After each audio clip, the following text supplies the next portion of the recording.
Bonjour à tous et à toutes, je m'appelle Benjamin Desiel et je serai votre animateur pour la première compétition du premier tournoi de génie en rare du regroupement québécois des maladies orphelines. D'ailleurs, un grand merci à nos partenaires d'avoir rendu cette première édition possible. On vous remercie chaleureusement. Génie en rare regroupe 8 équipes provenant d'associations d'étudiants en médecine pour tester leurs connaissances sur les maladies rares.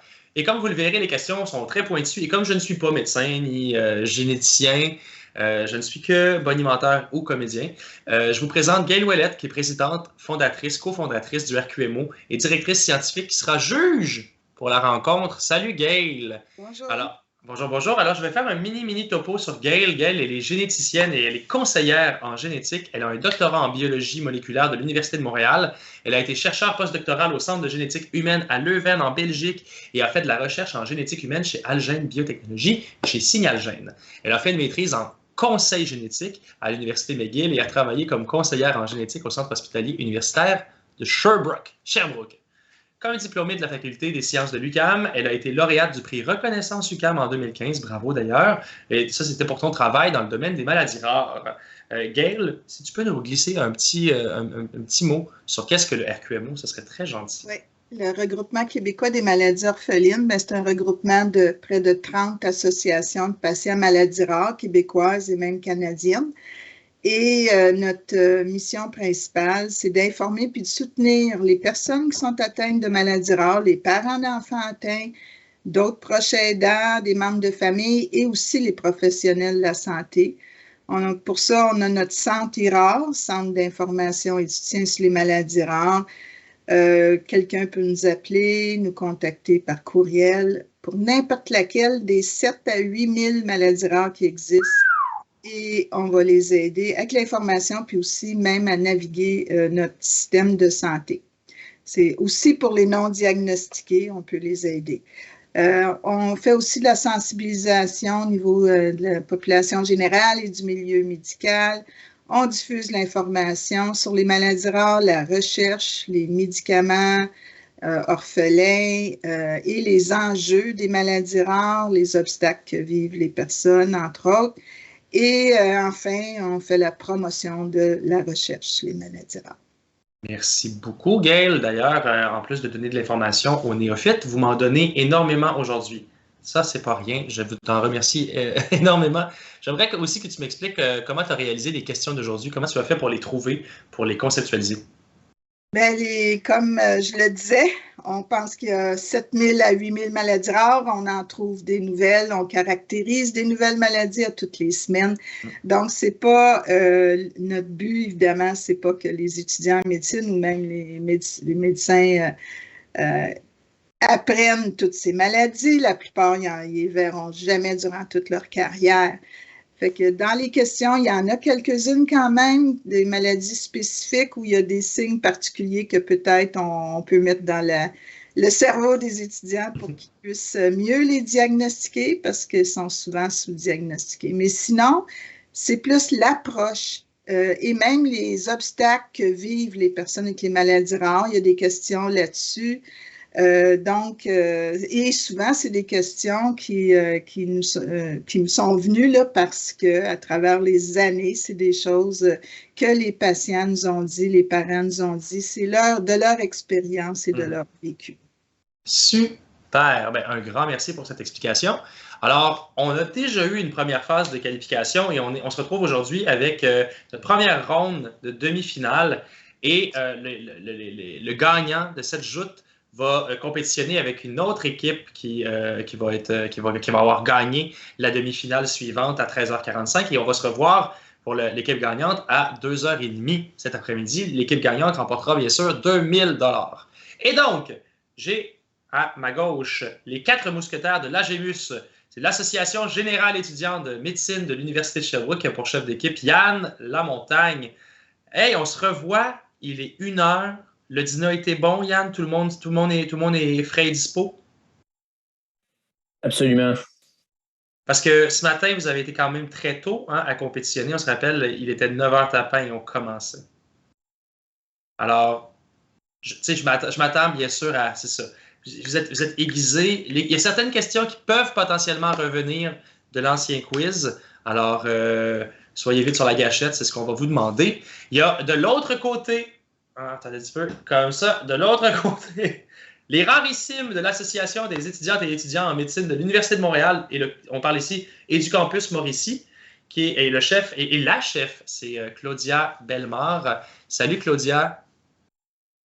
Salut. Pas peu fière de ton équipe, j'imagine. Oui, très fière d'eux. Très fière, parce que est-ce que vous avez fait un sans faute? Oui. Je pense que ça a été le cas aussi pour les 4 mousquetaires. Alors, la compétition sera élevée, chers amis. On y va de ce pas avec le premier jeu. Une question pour chacune chaque personne que j'ai devant moi. Vous avez 15 secondes pour répondre et chaque réponse vaut 1 point. On va commencer avec les 4 mousquetaires et c'est Léo Desormiers, encore une fois, qui va briser la glace. Ça va vous sembler spécial. Je vais encore vous poser quelques questions à chacun d'entre vous parce que je suis toujours curieux comme ça. Est-ce qu'il y a encore de la place dans ton classeur, toi, Léo Desormiers, pour y rentrer des notions sur les maladies rares? Des fois, on pense qu'il n'y a plus de place, mais finalement, ça rentre encore. Finalement, on laisse partir d'autres choses qui étaient là, comme avant, puis on fait de la place pour la nouveauté. On va y aller avec ta première question, Léo. Quelle est l'une des causes chromosomiques les plus fréquemment identifiées chez les personnes autistes? 15 secondes pour répondre. C'est une duplication au niveau du chromosome 15. Donc, le DUP 15Q11.2-Q13.1. C'est une excellente réponse. C'est une réponse qui vaut pour le premier point de cette partie. Bravo, on plonge. La deuxième question va aller à Raphaël Landry. Raphaël, toi, peux-tu m'expliquer comme ça, là, sommairement, pourquoi est-ce que tu es allé en médecine, dis donc? Ben, je dirais que j'aime beaucoup les sciences, puis j'aime ça, la relation avec les autres. Là, fait que c'est pour ça que je suis allé en médecine. Là, c'est le métier où est-ce que ça vient le plus ensemble. Puis qu'est-ce qu'elle part de la science tu préfères? Ben, j'aime beaucoup la biologie, mais j'aime quand même aussi les trucs plus physiques. Là. C'est quand même intéressant aussi. Là. Génial. OK, ben écoute, je te souhaite bonne chance pour celle-là. La prochaine question va inclure un enregistrement sonore. Alors, l'enregistrement sonore, j'imagine qu'on l'a chez nous ou je vais juste demander à mes techniciens voir si tout est correct. Est-ce que c'est à... Parfait. Lorsque je vais lire la question, par la suite, on va faire entendre l'enregistrement. Alors, l'enregistrement des pleurs du bébé qui va suivre, et ce bébé est atteint d'un syndrome chromosomique particulier. Pour quel syndrome ce son est-il caractéristique? On va entendre.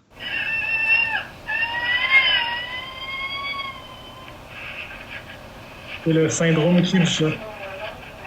Effectivement, c'est le syndrome du cri du chat qui est causé par une délétion au niveau du chromosome 5P. Voici les principales manifestations en plus des pleurs ressemblant au cri du chat. Il y a une petite taille de tête, des traits caractéristiques du visage, de l'hypotonie, la déficience intellectuelle, un retard global de développement, des problèmes de comportement et un retard de croissance. Je vais faire encore une fois quelques petites notes comme ça, post-réponse, pour éclairer aussi les gens, vous parfois, et les gens qui vont écouter les vidéos par la suite. La prochaine question est à Jean-Philippe Denicourt. Salut Jean-Philippe, toujours devant cette belle bibliothèque. Ouais. Quel est ton livre préféré dans cette bibliothèque, dis donc? Honnêtement, je ne sais pas si j'en ai lu un. Fait que c'est pas des œuvres médicales. Non, ça, j'y viens pas. Moi, mes parents, mon père est notaire, fait que c'est comme plus des choses de droit, d'histoire. Je comprends. Pas des médecine. À un moment donné, je veux dire, il faut faire, c'est ça, il faudrait avoir le temps pour tout faire. Et pour vrai, en études de médecine, pour étudier, pour devenir médecin, on n'a pas grand temps non plus pour faire, j'imagine, autre chose. Alors, on plonge dans cette question. Que faut-il suspecter, Jean-Philippe, sur le plan génétique chez une femme qui a fait 3 fausses couches ou plus? C'est une anomalie chromosomique. Une anomalie chromosomique est la bonne réponse. Il est recommandé de faire un karyotype chez les 2 membres du couple, car l'un des 2 pourrait être porteur d'une anomalie chromosomique. Bonne réponse! On y va maintenant avec Yann Lamontagne. J'imagine, encore une fois, est prêt.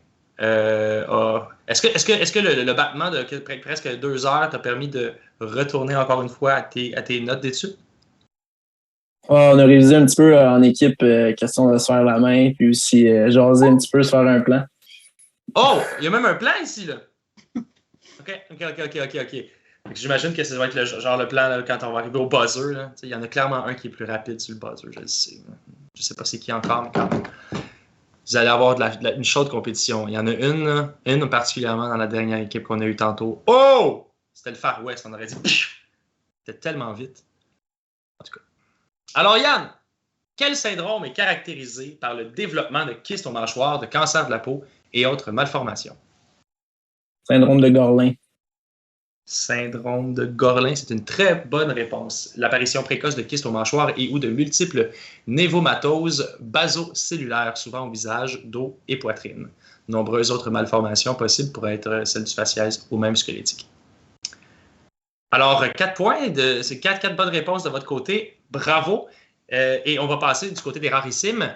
Gabriel Prévost-Marcotte va briser la glace. Gabriel, comment ça se passe? Est-ce que tu sens que la pression monte? Ouais, un petit peu. Là, ils ont tout eu. Il va falloir donner notre maximum. Je sais que vous êtes excellents. De toute façon, vous les avez presque tous. Je les avais tous eus lors de la ronde précédente. Alors, on plonge dans ta question, qui aura même une petite photo qui va accompagner ta question. Un médecin a crié « C'est impossible » lorsqu'il a vu le cariotype qui semblait être un cariotype du syndrome de Turner pour une adolescente mesurant presque 6 pieds. Comment était-ce possible? Dans le fond, elle avait 3 copies du gène SHOX, qui est un gène impliqué dans la croissance. C'est une merveilleuse réponse. Elle est très complète en plus. C'était pas partiel, c'était la réponse entière qu'on cherchait. Alors, elle présentait une aménorrhée primaire, comme pour le syndrome de Turner, mais elle était de grande taille à cause des 3 copies du gène SHOX, Short Stature Homobox Gene, dû à son réarrangement chromosomique. Rien n'était possible en biologie, ai-je en parenthèse, dans les petits cue cards. La prochaine question va aller à Michael Cholin. Michael, je veux savoir, je dis-tu ton nom correctement? Tu le dis très bien. Merci, on plonge. C'est super. C'est parce que tantôt, je pense que je t'ai appelé Michael souvent, alors je voulais rectifier le tir. Michael, on plonge. Quelle maladie neuromusculaire cause des paupières tombantes et est plus fréquente au Québec? C'est la dystrophie musculaire oculopharyngée. C'est exactement ça, ou on peut aussi l'appeler le syndrome du monsieur fatigué. C'est pas vrai. C'est bien dystrophie musculaire oculopharyngée. Bravo. J'imagine que ça arrive quelquefois à des étudiants en médecine qui ont des examens le lendemain. Vous vous couchez plutôt tard. Les symptômes apparaissent par la ptose progressive des paupières et comprennent une ophtalmologie sans diplopie, une faiblesse des membres, une dysarthrie et une dysphagie. Prochaine question à Marc-Alain Raymond. Marc-Alain. C'est quoi la question que j'ai pour toi, Marc-Alain? Mettons, toi en sciences, c'est quoi ton champ d'expertise? Ah, ben, bonne question. Ben, justement, j'aime bien la génétique, fait que ça tombe bien, ce quiz-là. Ah, mais c'est formidable, ouais. Y en a-t-il parmi vous qui veulent devenir généticien? Cric, on entend les criquets, mais c'est pas grave parce que comme ça, il vous faut aussi avoir appris un peu toutes ces notions-là. Donc, c'est vraiment chouette. Marc-Alain, on y va pour ta question. Nommez une maladie rare qui consiste en une douleur faciale particulière. Oui, ça pourrait être une névralgie du trijumeau. Une névralgie du trijumeau, c'est une très bonne réponse. Ça touche juste un côté du visage, le long de la mâchoire, le long de la joue, au moins souvent autour de l'œil. Et elle présente des pics sous forme de décharge électrique. Peut-être provoquée par le fait de toucher une zone particulièrement sensible, l'aile du nez, certaines dents. C'est ce qu'on appelle le trigger zone, la zone gâchette, de façon étonnante, généralement absente la nuit. Très bonne réponse. Alors, on est à 4-3. On va aller vers Claudia Bellemare, la chef d'équipe. Claudia, est-ce que vous vous visualisez en grande finale? Et bien sûr, c'est sûr qu'on se visualise en grande finale. Qu'est-ce que vous allez faire avec votre 2000 $? On a plein de petits projets, de choses que ça ferait du bien de se gâter à chaque. Avez-vous un plan? Est-ce que vous savez que vous allez investir dans tel ou tel champ? Non. C'est correct? On est ouvert. On est ouvert à C'est une maudite grande épicerie. On aime ça aussi. Ah oui. Alors, ta question, Claudia. Celle-ci. Quel a été le premier gène d'une maladie humaine héréditaire à être identifié? C'est le gène CFTR de la fibrose kystique. Le gène de la fibrose kystique. Très bonne réponse. Et vous avez, encore, vous autres aussi, la gâchette rapide. Vous êtes des fins connaisseurs. Je prends 2 secondes avant de répondre. J'adore ça. Le gène de la fibrose kystique a été découvert il y a 32 ans par une équipe de chercheurs à Toronto. Bravo! Alors, c'est un score de 4-4. On est dans le parfait ici. On continue avec notre prochain jeu, un contre l'autre. Alors, une personne doit répondre et si on n'a pas la bonne réponse, on passe à un membre de l'autre équipe et qui pourra faire à cette fois-là 2 points. Donc, vous répondez correctement, vous avez 1 point. Vous ne répondez pas correctement, on passe à l'autre équipe qui a la possibilité d'en faire 2 points. Et lorsqu'on passe à l'autre équipe, il faut répondre presque instantanément. On n'a pas un grand laps de temps pour répondre. Alors, on va commencer avec Raphaël Landry. Tu as 15 secondes pour répondre et si tu n'as pas la bonne réponse, ça va être Michael Cholin qui va pouvoir répondre et faire 2 points. Quelle maladie dépistée à la naissance chez les nouveau-nés du Québec s'attaque principalement au foie? C'est la tyrosinémie de type 1. Tyrosinémie de type 1, c'est la bonne réponse. Alors, vous marquez 1 point. Les mousquetaires ont 5, les rarissimes ont 4. Maintenant, ça va être au tour de Léo Desormiers. Puis c'est Marc Alain qui va pouvoir répondre si Léo, tu n'as pas la réponse. Combien y a-t-il de médicaments consistant en un traitement spécifique pour une maladie rare parmi les plus de 7000 maladies rares? Environ 900. C'est la bonne réponse exactement. On parle d'environ 900 médicaments. Et ces médicaments sont dits des médicaments orphelins. On passe à Jean-Philippe Denicourt avec la possibilité de répondre par Gabriel Prévost-Marcotte. Jean-Philippe, est-ce que tu peux me nommer l'une des maladies rares qui sont plus fréquentes chez les cris du nord du Québec et qui sont des maladies infantiles très sévères et même fatales? Oui, le syndrome Descardier-Gouttière. Ben, c'est une excellente réponse. C'est une encéphalite, effectivement, le syndrome Descardier-Gouttière. Ce sont des maladies récessives. Il existe un programme de dépistage de porteurs dans la population CRI du nord du Québec. Et j'ai gardé le chef d'équipe pour la fin. Alors, Yann, si tu n'as pas la bonne réponse, on va aller du côté de Claudia. Yann, Monsieur Pierre Lavoie du Grand Défi Pierre Lavoie a perdu 2 enfants par quelle maladie? Acidose lactique de Saguenay-Lac-Saint-Jean. L'acidose lactique. Est-ce qu'on accepte, Gail? Oui, c'est beau. Ouais. Bien sûr. Alors, oui, l'acidose lactique, c'est juste parce qu'il manquait un petit mot, c'était congénital, mais, c'est comme... en fait, quand on entend parler de cette maladie-là, souvent on le raccourcit en disant l'acidose lactique. Mais c'est exactement ce que j'allais dire. Moi, dans mon cabinet de médecin, c'est tout le temps ça qu'on dit. On dit tout le temps ça. C'est une bonne réponse. Alors, 8-4. Oui, on va passer dorénavant à l'inverse. On va aller voir les rarissimes.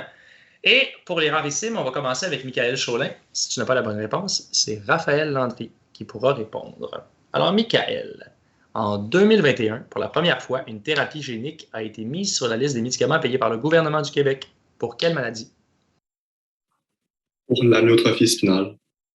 L'amyotrophie spinale, exactement. La thérapie génique, l'onasemnogène abéparvovec, traite les bébés atteints de cette maladie neurodégénérative rare qui entraîne une faiblesse musculaire progressive jusqu'à une paralysie. Bravo! On y va avec Marc-Alain Raymond. Marc-Alain, c'est Léo Desormiers qui pourra répondre si tu n'as pas la bonne réponse. Quelle maladie rare est à considérer chez une personne qui réagit à de nombreux médicaments sur ordonnance? Ça serait la porphyrie aiguë intermittente. La porphyrie aiguë intermittente, c'est la bonne réponse. Les signes cliniques, crise neuroviscérale aiguë potentiellement mortelle, de douleurs abdominales sévères sans signes péritonéaux, souvent accompagnés de nausées, de vomissements, de tachycardie et d'hypertension, déclenchés aussi par l'alcool, facteurs endocriniens, restrictions caloriques, stress et infection. Donc, en général, la maladie se manifeste après la puberté et affecte préférentiellement les femmes. On parle de 80% des cas. Bonne réponse. On y va avec Gabriel Prévost-Marcotte. Et c'est Jean-Philippe Denicourt qui pourra répondre si tu n'as pas la bonne réponse. Il y a une petite photo qui va accompagner le tout. Quelle maladie infectieuse bactérienne transmise par une piqûre de tique a le même nom qu'une ville du Connecticut où elle a été observée pour la première fois? Donnez-moi aussi son nom scientifique, s'il vous plaît. Il s'agit de la maladie de Lyme ou c'est appelé borréliose. Exactement. On parle de borréliose ou de maladie de Lyme. La borréliose, du nom de la bactérie que porte la tique, Borrelia burgdorferi. La tique peut aussi porter d'autres micro-organismes causant des co-infections. Alors, on va terminer cette ronde avec Claudia. Claudia, 7 à 8. Claudia, qu'est-ce qu'une ataxie et combien y a-t-il de types d'ataxie héréditaires? C'est un trouble neurologique de la coordination, puis il y a plus d'une centaine d'ataxies héréditaires. C'est la bonne réponse. Le score est maintenant de 8 à 8. Vous vous suivez au coude à coude, chers amis. Je suis pantois. J'ai la gueule à terre, comme on le dit. Est-ce que c'est la même chose pour toi, Gaël? Ben oui, toujours. Ils sont trop bons. Ils sont bons, hein? Je capote. On aurait dû les donner en latin. On aurait dû demander des noms latins, ou je ne sais trop, tu sais. Puis là, à ce moment-là, vous vérifiez vraiment à quel point ils ont une bonne mémoire. C'est pas grave. La prochaine fois. Alors, pointage de 8 à 8, on y va pour le troisième jeu. Réponse en équipe. Alors, comme tout à l'heure, je vais donner une question. Vous pouvez vous consulter durant 15 secondes et le chef d'équipe pourra me donner sa réponse par la suite. Et chaque réponse vaut 3 points, je le rappelle. Première question au rarissime. Un adulte consulte pour plusieurs symptômes. Vous le questionnez sur ses antécédents familiaux. Il ne semble y avoir rien de semblable dans la famille, mais la maladie peut néanmoins être génétique et héréditaire. Nommez 2 des explications possibles. Est-ce que vous êtes d'accord que ça pourrait être une maladie à transmission dominante, mais avec une pénétrance variable, donc diminuée, et une maladie à héréditaire récessive? Oui, puis on peut dire à dominance incomplète pour la première réponse. Alors, j'ai bien entendu tout ce que j'avais à entendre. Les possibilités de réponse étaient les 3 et vous me les avez données. C'est bon, vous avez 3 points, chers amis. 11 à 8. Prochaine question aux 4 mousquetaires.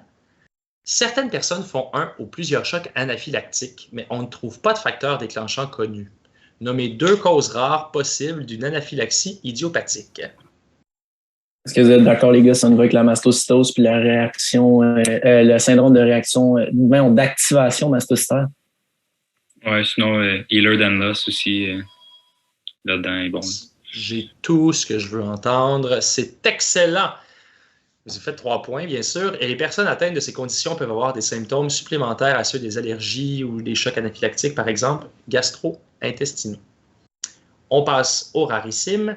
Nommez 2 symptômes de neurofibromatose de type 1. Est-ce que vous êtes d'accord avec les taches café au lait et les gliomes dynamiques? Gagne. Oh. Oui, OK, parfait. C'est parfait, on a eu des gros pouces en l'air. Gaël, est-ce que ça te va, ça? Oui, c'est beau. C'est très bien. On aurait même pu aller vers les lésions osseuses distinctives, la neurofibrome plexiforme, neurofibrome, en tout cas, il y en a beaucoup. Alors, félicitations, vous faites 3 points, 14 à 11. Prochaine question aux 4 mousquetaires. Malheureusement, beaucoup de personnes atteintes de maladies rares ne sont pas crues durant leur tentative d'obtenir un diagnostic, particulièrement les femmes. Nommez 2 conditions que l'on évoque souvent comme diagnostic. Trouble factice puis trouble de conversion, ça vous va, les gars? Ouais. Gaël, est-ce que c'est correct, ça? Oui. Oui! On a une bonne réponse à nouveau, 14 à 14. Bravo! Coude à coude, toujours. Prochaine question, les rarissimes. Vous soupçonnez fortement une certaine maladie ou syndrome génétique chez votre patient. Vous lui faites subir une analyse génétique par séquençage exomique d'une centaine de gènes qui peuvent être associés à ce type de maladie. Le résultat est négatif, donc aucun variant ou mutation n'a été détecté. 1. Est-ce qu'on doit exclure le diagnostic suspecté? Et 2. Donnez une raison pour justifier votre réponse, s'il vous plaît. Donc, est-ce que vous êtes d'accord qu'on peut dire non, on ne peut pas exclure un diagnostic génétique parce que peut-être que le panel des gènes qu'on testait ne testait pas le gène précis ou peut-être qu'on ne l'a pas encore découvert, ce gène-là? Gaël, est-ce que cette réponse te va? Oui, c'est une bonne réponse. C'est une très bonne réponse qui porte le score de 17 chez les rarissimes à 14 pour les 4 mousquetaires. Le gouvernement, les mousquetaires. Le gouvernement québécois offre le dépistage génétique de porteurs pour 4 maladies héréditaires récessives à certaines personnes dans la population québécoise. Nommez les 3 critères d'admissibilité pour ce programme. Ouais, donc, on est d'accord, les gars, pour dire qu'il faut qu'on ait plus de 18 ans. Il faut que soi-même ou son conjoint, en fait, la conjointe soit enceinte de moins de 16 semaines ou qu'ils veulent avoir un enfant ou encore, puis l'autre, le troisième critère, c'est les grands-parents. Il faut qu'il y ait au moins un grand-parent. Région Saguenay-Lac-Saint-Jean, Charlevoix ou encore Haute-Côte-Nord. C'est complet pour vous? Okay. C'est long un peu à dire, là, mais... Non, mais c'est ça, c'est correct. Avec le 15 secondes, il est élastique, tu sais. Yes! C'est tout très bien, bon. Très bien. Les maladies sont l'acidose lactique congénitale, l'ataxie récessive spastique de Charlevoix-Saguenay, la neuropathie sensitivo-motrice héréditaire avec ou sans agénésie du corps calleux, la tyrosinémie héréditaire de type 1. Prochaine question pour les rarissimes. 17 à 17. Quels moyens de prévention d'anomalies congénitales, tels les défauts du tube neural, devrait-on recommander à toute femme avant qu'elle ne devienne enceinte? D'accord de dire qu'on leur recommande de prendre une diète ou des multivitamines qui contiennent de la B9 ou de la B12 2 à 3 mois avant la conception de l'enfant. Ça me semble très bien et très complet comme réponse. Je donne 3 points à l'équipe des rarissimes. Bravo! Pour votre dernière question, les mousquetaires, nommez 2 raisons pourquoi les maladies rares devraient-elles être d'intérêt pour vous, les médecins. On peut peut-être commencer par dire que les patients y en ont, fait qu'il faut les connaître. Puis l'autre, c'est que ça peut nous permettre de reconnaître des maladies qui sont plus graves à partir de des éléments qui peuvent paraître bénins, là, donc des signes à l'examen qui peuvent paraître bénins, là, mais qui en fait sont plus graves. Fait que ça augmente en fait notre pouvoir d'observation, je peux dire. Vous êtes d'accord avec ça, les gars? Les éléments bénins sont rares. Puis Gaël, ça, c'est pas pire. Oui, c'est beau. C'est très bien comme ça. 20 à 20, coude à coude, nez à nez. Donnez-vous la main et changez de place, s'il vous plaît. OK, on passe au 4e jeu. Le 4e jeu, chers amis, ça va prendre un téléphone ou l'ordinateur avec le site buzz.live. On va aller voir qui a le doigt le plus rapide. Le code, c'était pas déjà 738-236, ça? 738-236, exactement. Et je vais demander dans mon oreillette si tout le monde est connecté. Oui. Tout le monde est connecté. Parfait. Alors, pour ce jeu, il va y avoir un son, un avertisseur sonore qui va me dire qu'on a buzzé. À ce moment-là, je vais stopper la question. Je vais vérifier qui a finalement buzzé le plus vite. Et si la personne me donne la bonne réponse, je donne 2 points. Si la personne ne me donne pas la bonne réponse, j'en enlève 2. Et donc, il faut quand même répondre rapidement. Si on n'a pas la bonne réponse, il n'y aura pas de réplique. La question va simplement mourir si on veut, mais je vais donner la réponse et la fin de la question.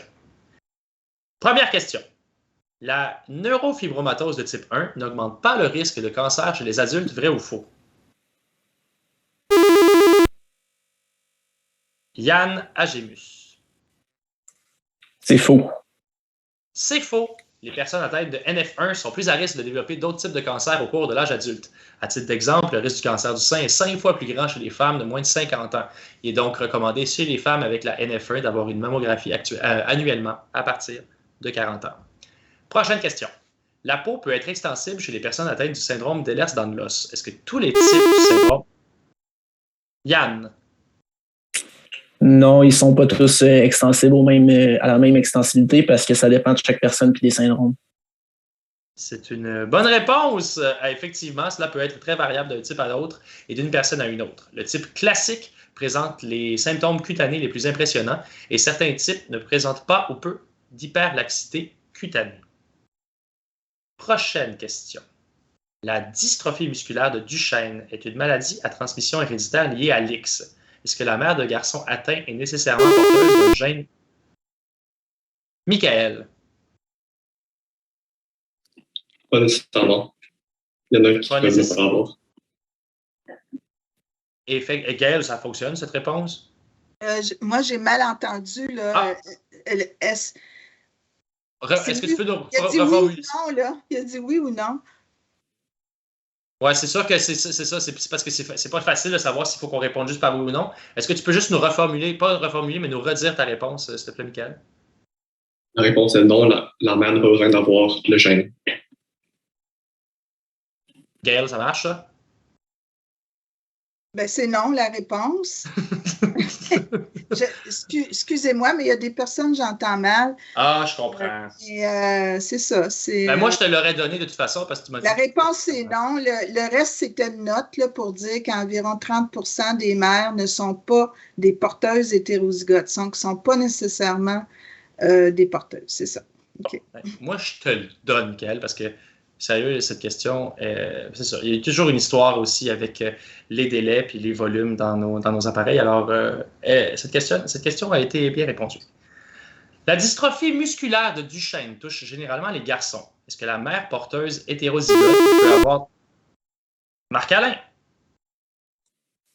Oui, la mère porteuse peut avoir des symptômes, notamment de la faiblesse puis des cardiomyopathies. C'est vraiment la bonne réponse. Je cherchais oui et tu m'en as donné plus. Merci infiniment. 24-24, vous êtes au coude à coude. Quel groupe de maladies est caractérisé par l'inflammation de la paroi des... Yann? Les vascularites. Les vascularites, exactement. Il y a plus d'une douzaine de vascularites primaires. Les manifestations cliniques sont variées selon les vaisseaux atteints et le type de vascularite peuvent se présenter différemment d'un patient à un autre. Les vascularites constituent des maladies systémiques et peuvent toucher plusieurs organes chez un même patient. Malheureusement, la présentation première est souvent non spécifique, fièvre, fatigue, amaigrissement, etc. C'est 26-24. Ouh! Prochaine question. Quelle est l'une des méthodes employées pour mesurer l'hypermobilité articulaire dans les syndromes d'Ehlers-Danlos? Yann? Le score de Baton. Le score de Baton, c'est la bonne réponse. Ça porte le score à 28-24. On continue, on ne lâche pas. Question suivante. L'une des caractéristiques du syndrome d'Ehlers-Danlos est l'hyperlaxité articulaire. Claudia. Non, ce n'est pas présent dans tous les types. C'est surtout le type classique qui présente de l'hyperlaxité de la peau. Voilà, alors que c'est ça, la question, c'était est-ce que les personnes atteintes du syndrome d'Ehlers-Danlos restent hyperlaxes toute leur vie? Et ta réponse était non. Tu as très bien répondu. Non, mais je pense qu'elle a mélangé les deux questions. Elle parlait des aspects cutanés, là. Oh! On parlait de l'hyperlaxité, là. Oh! Et ça n'a rien à voir avec les types d'Ehlers-Danlos. Désolée. Désolé. Alors, cette mauvaise réponse coûtera 2 points à l'équipe des Rarissimes. Je m'excuse, n'étant pas un fin renard, je n'avais pas nécessairement tout compris la réponse. Alors, la question était, est-ce que les personnes atteintes du syndrome d'Ehlers-Danlos restent hyperlaxes toute leur vie? J'ai en note qu'elles deviennent progressivement moins laxes avec l'âge, mais il est possible de les diagnostiquer tout de même en se fiant aux autres symptômes et l'historique de leur hyperlaxité. Prochaine question. Quel a été le premier gène d'une maladie humaine héréditaire à être identifié? Marc-Alain. C'était le gène CFTR. Le gène CFTR, celui de la fibrose kystique. C'est une découverte canadienne torontoise, en plus. Quelle est une caractéristique du syndrome de Prader-Willi? Yann. L'hyperphagie. L'hyperphagie. Le syndrome de Prader-Willi est caractérisé par l'hyperphagie, c'est-à-dire la tendance à trop manger à cause d'un appétit excessif non contrôlé. L'obésité peut donc s'installer tôt chez l'enfant, aussi présence d'une hypotonie sévère chez l'enfant. Qu'est-ce qui rend difficile de connaître et de retenir les noms des maladies rares? Yann. Souvent, les personnes qui le découvrent vont donner leur nom à la maladie, ce qui fait en sorte qu'ils sont difficiles à retenir, particulièrement quand c'est des noms qui ne sont pas de notre nationalité, là. Effectivement, tu as tout vrai parce que j'essaie de nommer le syndrome de Gertzmann-Strauler-Schrinker. C'est quand même pas simple. Alors, une autre question. Pourquoi a-t-on changé le nom du syndrome de l'homme raide pour le syndrome de la personne raide? Marc-Alain. Parce que 2 fois sur 3, c'était des femmes qui sont atteintes de ce syndrome auto-immun. Exactement. On parlait effectivement du 2 tiers des personnes qui étaient des femmes. Maladie acquise qui se déclare à l'âge adulte et qui est souvent associée à des maladies auto-immunes. Les personnes développent une rigidité du tronc et des membres, des spasmes musculaires, des réactions de sursaut exagérées, de l'anxiété et même des phobies. Dernière question, chers amis. Quel programme présent dans plusieurs centres hospitaliers vous aidera à connaître certaines maladies rares? Gabriel Prévost. Patient partenaire.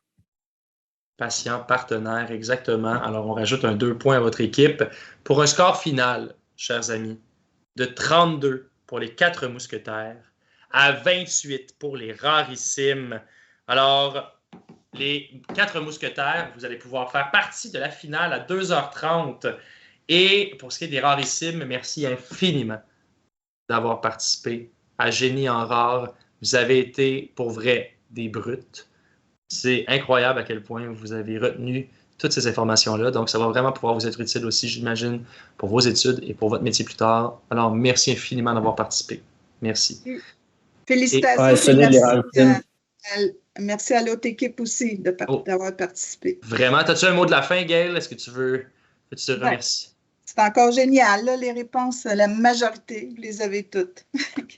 On parle ici. Je peux me permettre de parler pour les 4 mousquetaires aussi. Merci au RSM. Pour vrai, c'était une belle compétition. Je pense qu'on a eu bien du fun. Tant mieux. Merci beaucoup. Ça soude. Merci à vous avez été redoutables. Ça se joue toujours sur les questions du buzzer. Ça fait que merci infiniment à tout le monde et on se revoit les 4 mousquetaires à 2h30. Salut les rarissimes.